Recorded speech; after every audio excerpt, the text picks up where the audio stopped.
Buenos días para todos. La ponencia que sigue a continuación entonces la quisimos llamar Francisco el Papa de la Bienaventuranza Universal en la Iglesia Sinodal. El objetivo de esta ponencia es redescubrir en la propuesta de la Iglesia Sinodal del Papa Francisco todo lo que implica el significado de la fraternidad, el ser hermano desde el Nuevo Testamento y la experiencia vivida por la comunidad cristiana primitiva hasta la actualidad. Los tres momentos de los que haremos reflexión serán la hermandad y lo que significa ser hermano en Jesús y en el Nuevo Testamento, la fraternidad y la sinodalidad en la comunidad cristiana primitiva.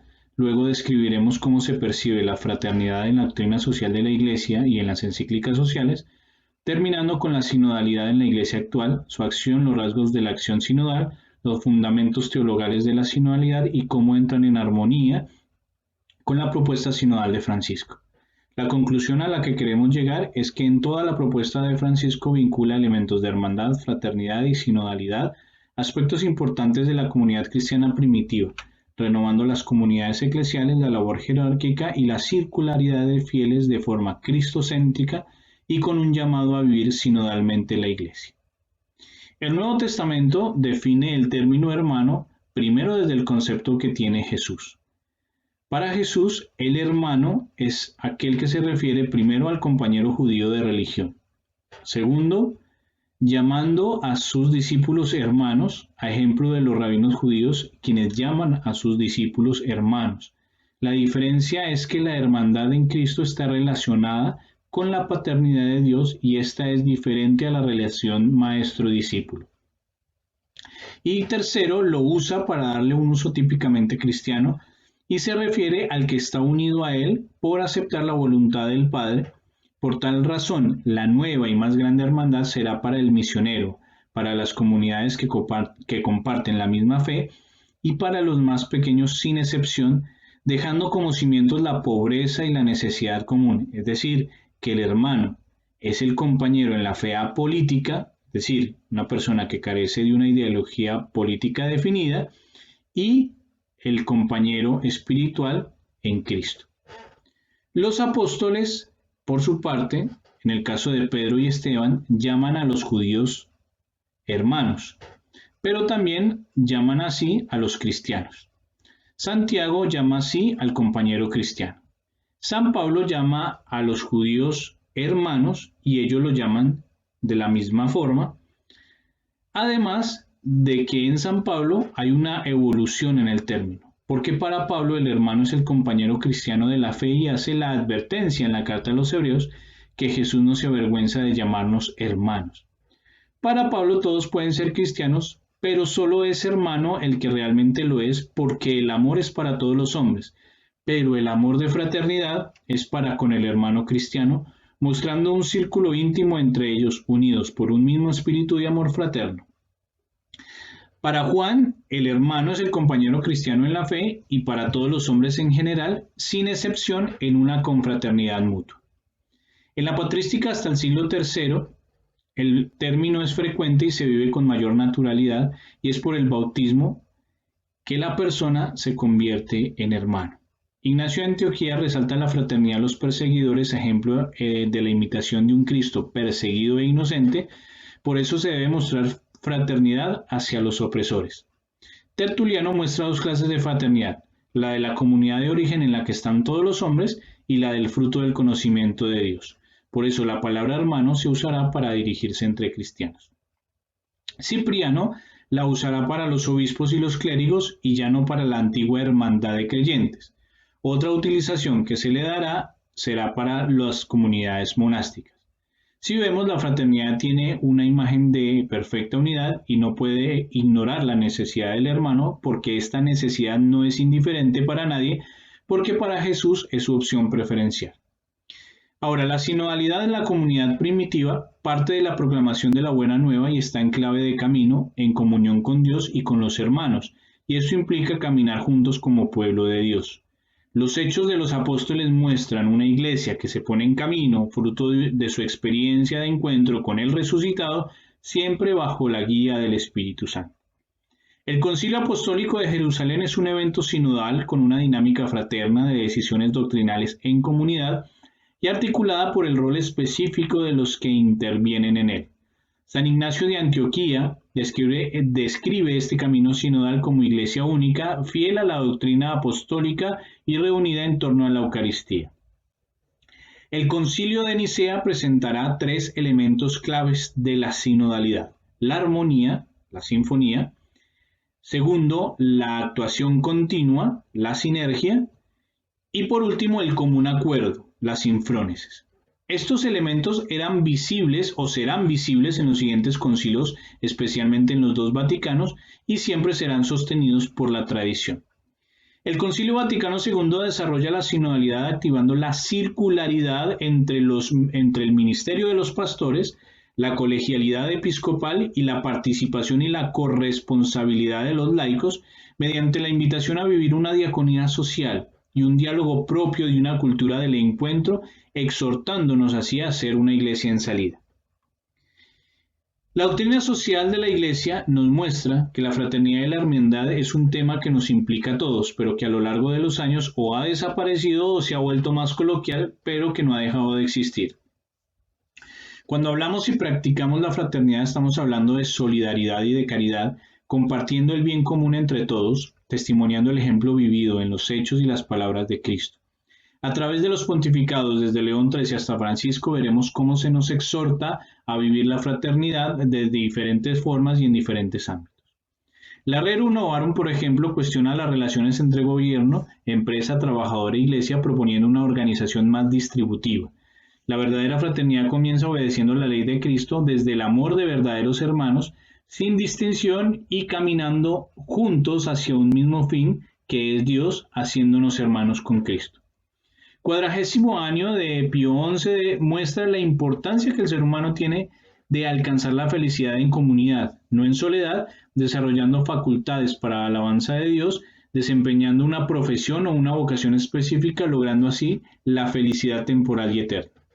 Juan XXIII en la Mater Magistra destaca que la solidaridad humana y la fraternidad cristiana exigen relaciones activas y colaborativas entre los pueblos para reducir los desequilibrios económicos y sociales.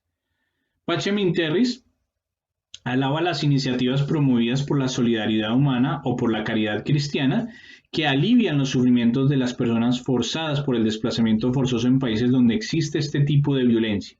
Coloca como tareas un nuevo sistema de relaciones en la sociedad bajo el magisterio y la protección de la verdad, justicia, caridad y libertad entre todos los que habitan una sociedad o un país, consolidando la paz verdadera según el orden establecido por Dios.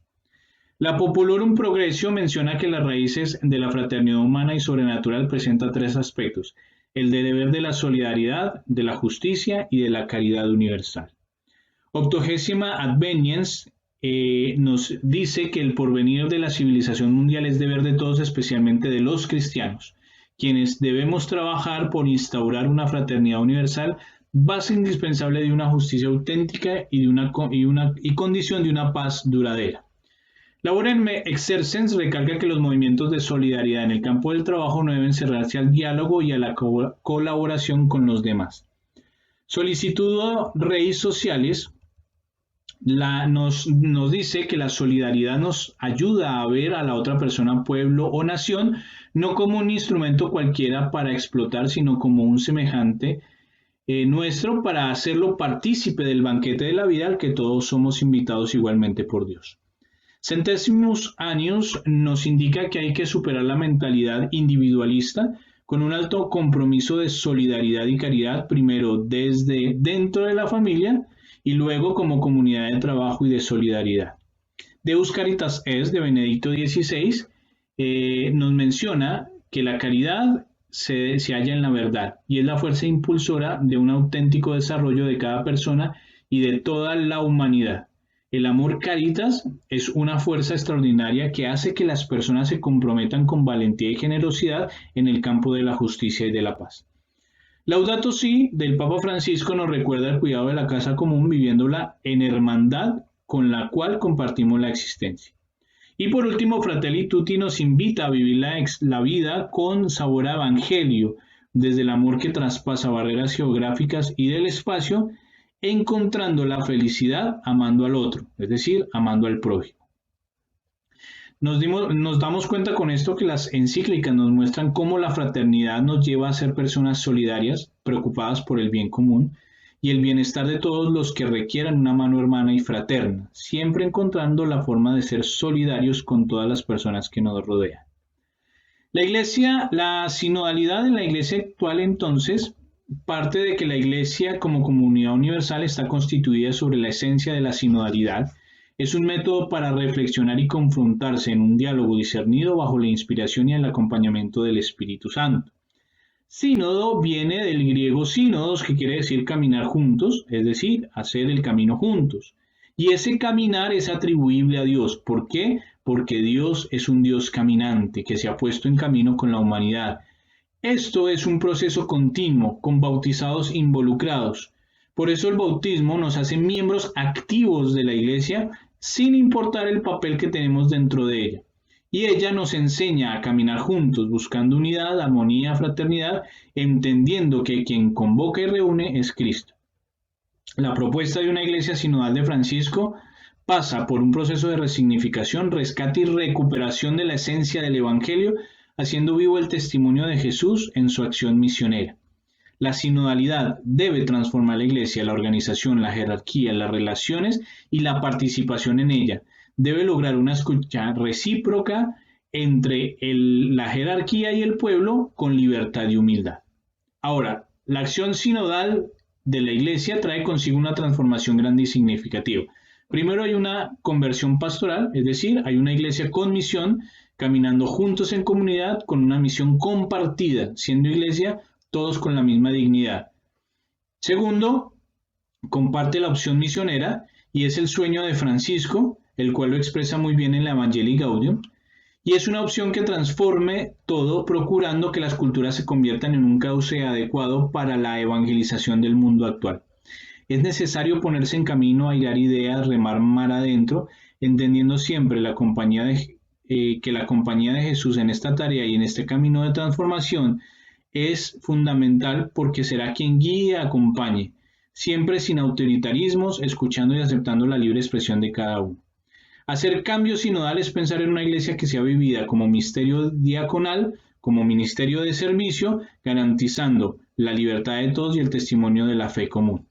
En Francisco siempre es claro el servicio y la disponibilidad que tiene corresponsablemente como miembro del pueblo de Dios en la vida y en la misión de la iglesia, entendiendo las tareas específicas que tenemos dentro de la evangelización.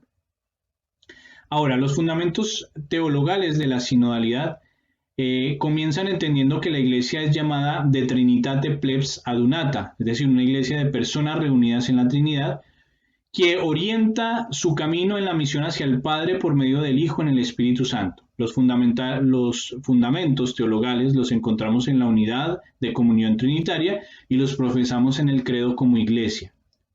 Una, santa, católica y apostólica. Una, porque su modelo es la Santísima Trinidad. Santa, porque es obra de la Santísima Trinidad, santificada por la gracia de Cristo y vivificada por el amor del Padre mediante el Espíritu Santo. Católica, porque custodia la integridad y la totalidad de la fe y porque reúne a todos los pueblos de la tierra en unidad. Apostólica, porque es edificada sobre los apóstoles, quienes transmitieron su fe, instruida y gobernada por sus sucesores.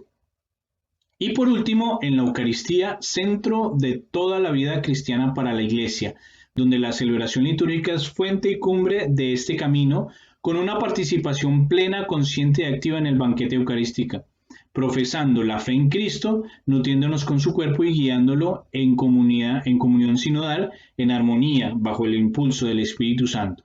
El horizonte teológico en el camino sinodal entonces lo hallamos en las dimensiones trinitaria, antropológica, cristológica, neumatológica y eucarística. La sinodalidad entonces en la vida y la misión de la Iglesia como cuerpo de Cristo tiene signo de unidad, y la vida sinodal es testimonio de una Iglesia de sujetos libres y diversos, unidos en comunión, manifestado dinámicamente como un solo sujeto comunitario. Dentro de este proceso sinodal identificamos la colegialidad, primero en los apóstoles, a quienes Cristo les dejó la tarea de anunciar el Evangelio, de conformar la iglesia, de orientar las primeras comunidades cristianas, siendo los pilares de la iglesia instituida por Cristo. Ahora bien, la dimensión sinodal de la iglesia expresa el carácter de sujeto activo de todos los bautizados, teniendo en cuenta que el concepto de sinodalidad es más amplio que el de colegialidad, porque incluye la participación de todos en la iglesia y de todas las iglesias. La invitación es para que desde los diversos estilos de vida y opciones vocacionales seamos constructores de la iglesia sinodal en unidad y fraternidad, recordando las palabras de Jesús: que todos sean uno, como tú, Padre, en mí y yo en ti, que también ellos sean uno en nosotros, para que el mundo crea que tú me enviaste. Ya para terminar, entonces, concluimos 5 cosas. Primero, que en la iglesia sinodal propuesta por Francisco, la fraternidad renueva el espíritu de la iglesia, la rejuvenece constantemente y la conduce a la unión con su esposo. Evangelizar significa llevar la buena nueva, transformando y renovando la misma humanidad, y la sinodalidad en Francisco implica el impulso misionero original, desde los cimientos de una iglesia en salida, misionera, fraterna y sinodal. Segundo, la fuerza transformadora de las palabras del Evangelio son los pobres, y estos son el alma de esta fuerza. Francisco recoge las palabras de Pablo VI cuando se refería a que los pobres no pueden esperar, y lo contempla primero en la realidad social y eclesial latinoamericana. Y segundo, la iglesia de Francisco debe tener cambios de gestos, decisiones, de formas diferentes de dirigirla. Es decir, la Iglesia del Concilio Vaticano II tiene un aire de renovación sinodal, sencilla, austera y cercana. La sinodalidad es el modo de conducir la Iglesia, ejemplo de las primeras comunidades cristianas, y se conduce caminando juntos. Tercero, Francisco extiende la sinodalidad a los pueblos indígenas y a las religiones del mundo, viviendo una fraternidad universal y abierta a todos.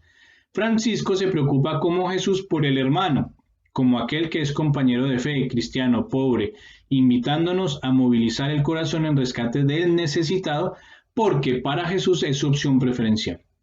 La fraternidad entonces es extensible a todas las religiones del mundo, ya que la meta es ser uno en Cristo, indivisibles y fraternos. Cuarto, Francisco hace un llamado a alejarnos de las culturas como la del descarte y la indiferencia, reaccionando en contra de ellas desde la fraternidad y la amistad social, con testimonio, coherencia en hechos más que palabras.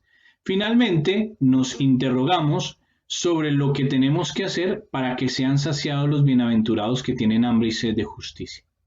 Y concluimos que esto se puede lograr soñando con una iglesia que trabaje por los hermanos pobres y necesitados, recuperando el espíritu de la iglesia fraterna primitiva, la que caminaba en unidad, preocupada por el pobre y necesitado, lejos de los protagonismos del poder, más humana, servicial, carismática, menos monárquica, más dialogante, menos indiferente, en salida y no encerrada, carismática y orante, buscando siempre en el Señor la unidad, la fraternidad y el gozo de las palabras del Evangelio, porque ahí realmente ayudaremos a saciar el hambre y la sed de justicia de los pobres y desamparados, hermanos en el Señor. Es realmente el espíritu sinodal y fraterno de la comunidad cristiana primitiva. Gracias por su atención. Dios los bendiga.